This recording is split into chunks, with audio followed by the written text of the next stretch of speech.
Alright, so Mr. 1963 Impala made a video the other day about he had to go help a friend bury a horse, and that got me thinking about something that happened to me years ago. I thought I'd try to share a story about.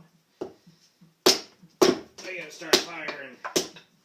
Keep the garage warm tonight so the sander doesn't freeze up, because I'm sure it's going to be icy in the morning and we're going to have to be out sanding all over town and everything.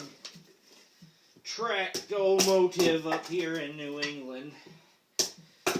So anyway, a friend of mine, Neil, he's living over in Vermont. Neil always had horses, and he had this draft horse, Nicky, that ended up being kind of a horse I learned to drive on, and he was just a really nice horse and really easy to work with and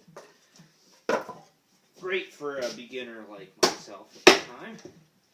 And so we got kind of close. And,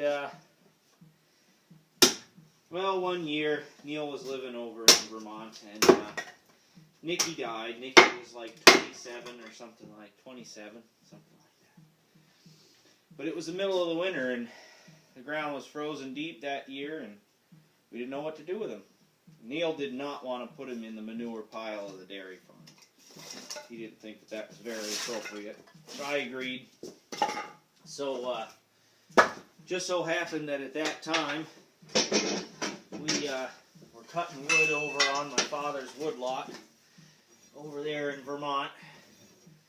He asked if we could take him over there and put him up in the woods, a place that he knew he'd be left alone. And I said, well, yeah, you know. So he brought him over. I met him over there with a logger, and we hauled him up in the woods behind the dozer and pushed him up in under a bunch of trees there, some hemlock trees, and that's where he laid to rest that winter. And boy, I'll tell you what, it was sad to see him go, but man, there wasn't a bit of him that was wasted.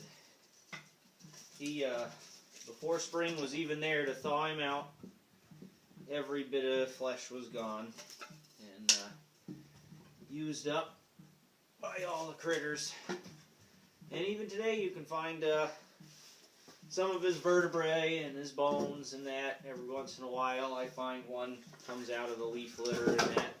Some mouse has pulled it out, gnawing away on it. And the circle of life goes around. But it was sad to see him go, but every time I walk through there, I think about him and all the good times we had and all that he taught me. And